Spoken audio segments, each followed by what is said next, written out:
أعوذ بالله من الشيطان الرجيم. بسم الله الرحمن الرحيم. الرحمن علم القرآن خلق الإنسان علمه البيان. الشمس والقمر بحسبان والنجم والشجر يسجدان والسماء رفعها ووضع الميزان ألا تطغوا في الميزان وأقيموا الوزن بالقسط ولا تخسروا الميزان والأرض وضعها للأنام فيها فاكهة والنخل ذات الأكمام والحب ذو العصف والريحان فبأي آلاء ربكما تكذبان خلق الإنسان من صلصال كالفخار وخلق الجان من مارج من نار فبأي آلاء ربكما تكذبان رب المشرقين ورب المغربين فبأي آلاء ربكما تكذبان مرج البحرين يلتقيان بينهما برزخ لا يبغيان فبأي آلاء ربكما تكذبان يخرج منهما اللؤلؤ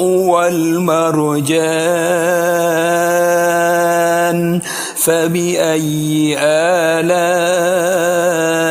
ربكما تكذبان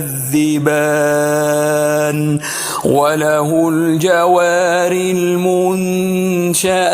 في البحر كالأعلام فبأي آلاء ربكما تكذبان كل من عليها فان ويبقى وجه ربك ذو الجلال والإكرام فبأي آلاء ربكما تكذبان يسأله من في السماوات والأرض كل يوم هو في شأن فبأي آلاء ربكما تكذبان سنفرغ لكم أيها الثقلان فبأي آلاء ربكما تكذبان يا معشر الجن والإنس إن استطعتم أن تنفذوا من أقطار السماوات والأرض والأرض فانفذوا لا تنفذون إلا بسلطان فبأي آلاء ربكما تكذبان يرسل عليكما شواظ من نار ونحاس فلا تنتصران فبأي آلاء ربكما تكذبان فإذا انشقت السماء فكانت وردة كالدهان فبأي آلاء ربكما تكذبان فيومئذ لا يسأل عن ذنبه إنس ولا جان فبأي آلاء ربكما تكذبان يعرف المجرمون بسيماهم فيؤخذ بالنواصي والأقدام فبأي آلاء ربكما تكذبان هذه جهنم التي يكذب بها المجرمون يطوفون بينها وبين حميم آن فبأي آلاء ربكما تكذبان ولمن خاف مقام ربه جنتان فبأي آلاء ربكما تكذبان ذواتا أفنان فبأي آلاء ربكما تكذبان فيهما عينان تجريان فبأي آلاء ربكما تكذبان فيهما من كل فاكهة زوجان فبأي آلاء ربكما تكذبان متكئين على فرش بطائنها من استبرق وجنى الجنتين دان فبأي آلاء ربكما تكذبان فيهن قاصرات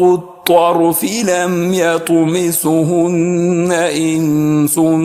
قبلهم ولا جان فبأي آلاء ربكما تكذبان كأنهن الياقوت والمرجان فبأي آلاء ربكما تكذبان هل جزاء الإحسان إلا الإحسان فبأي آلاء ربكما تكذبان ومن دونهما جنتان فبأي آلاء ربكما تكذبان مدهامتان فبأي آلاء ربكما تكذبان فيهما عينان نضاختان فبأي آلاء ربكما تكذبان فيهما فاكهة ونخل ورمان فبأي آلاء ربكما تكذبان فيهن خيرات حسان فبأي آلاء ربكما تكذبان حور مقصورات في الخيام فبأي آلاء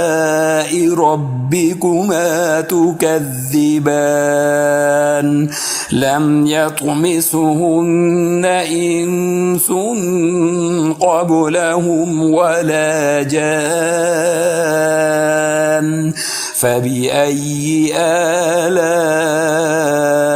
ربكما تكذبان متكئين على رفرف خضر وعبقري حسان